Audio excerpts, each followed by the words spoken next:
거부하고 주저하는 우리 마음과 계속 씨름하신다. 성령은 오셔서 어떤 일에 관해 나의 유죄를 입증하신다. 그러면 나는 안절부절 못한다. 우리는 정말 다루기 어려운 사람들이지만 자비로우신 성령은 밀어붙이지 않으신다. 그저 부드럽게 권면하실 뿐이다.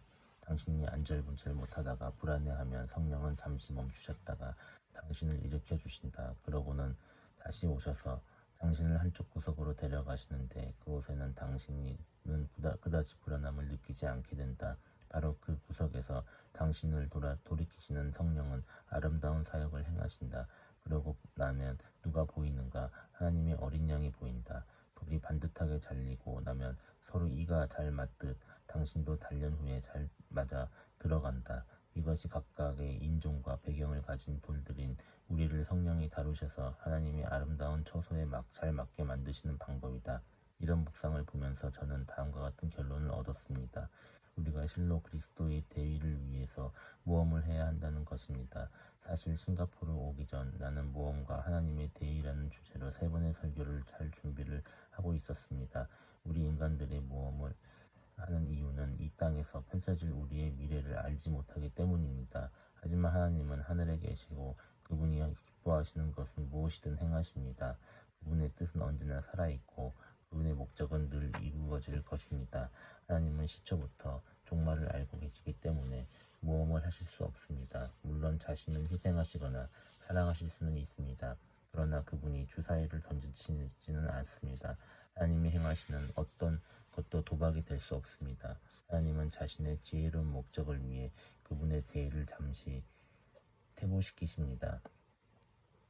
하나님은 그 아들의 생명을 값으로 지불할 만큼 우리를 사랑하십니다. 그러나 하나님을 모험가로 묘사하면 그분의 전능성과 주권성의 의무를 제기하기는 것이 됩니다.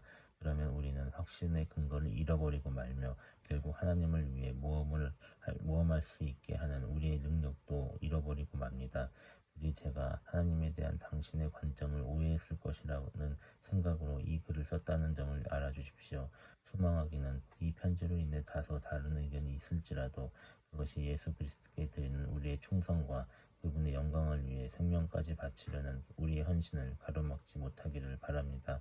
그러한 위대한 사역에서 당신의 친구이자 동역자인 존 파이퍼, 하나님은 언제나 그분 자신의 선하신 기쁨에 따라 즉 그분의 즐거움이 명령하시는 것을 따라 행하신다. 하나님은 환경에 희생당하는 일이 없으시다. 하나님은 결코 하나님이 즐거워하실 수 없는 무엇인가를 해야 하는 상황에 억지로 들어가지 않으신다. 이 같은 사실은 수천의 선교사들이 모험에 나설 때 확신과 용기를 주었다. 이러한 측면에서 하나님의 위대하심이 영광이 더 분명하게 우리에게 빛날 것이다. 윌리엄 캐리의 예를 보자. 윌리엄 캐리의 놀라우신 하나님. 윌리엄 캐리는 현대 선교의 아버지로 알려져 있다. 그는 1793년부터 1834년까지 40년간 인도 선교에 헌신했으며 한 번도 고향으로 휴가를 간 적이 없다. 하나님의 비전을 열방으로 전하기 위해 그의 심장은 열정으로 타올랐다. 그 비전의 하나님은 가슴 따뜻한 복음주의인 칼빌주의로 바라보는 자유하신 주권자 하나님이었고 캐리가 9살 때 소천한 복음 증거자 조지 히필드의 하나님이었고 만세 반석이라는 찬양을 작곡한 오거스터스 톰레이드의 하나님이셨으며 나같은 죄인을 살리신 의 작사자 존 뉴턴의 하나님이셨다. 캐리는 동시대를 산 극단적인 칼빈주의자들과 강하게 대치했다. 극단적인 칼빈주의자들은 하나님이 이방인들에게 가기 원하신다면 캐리의 도움 없이도 그렇게 하실 수 있기 때문에 세계 선교에 대해 그렇게 열정을 가질 필요가 없다고 캐리를 설득했다. 하지만 캐리는 하나님의 주권에 대한 비성경적인 관점에 반대했다. 그가 이것을 반대하는 것은 하나님의 제한적 능력에 대한 알미니안주의적 관점에서가 아니다. 캐리는 하나님의 자유하시고 주권적이신 은혜라는 성경적으로 균형 잡힌 관점에서 그랬다. 잘 알려져 있지는 않지만 다음에 인용한 캐리의 말을 보면 명백해진다.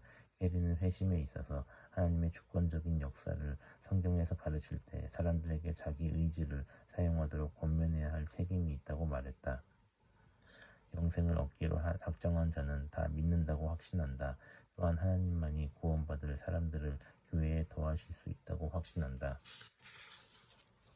그럼에도 불구하고 우리는 바울이 하나님의 자유하시고 주권적인 은혜라는 영광스러운 교리를 주창하면서도 열정을 가지고 하나님 사람들에게 하나님과 화목하도록 권면했다는 사실을 경이로움으로 바라볼 수 있다.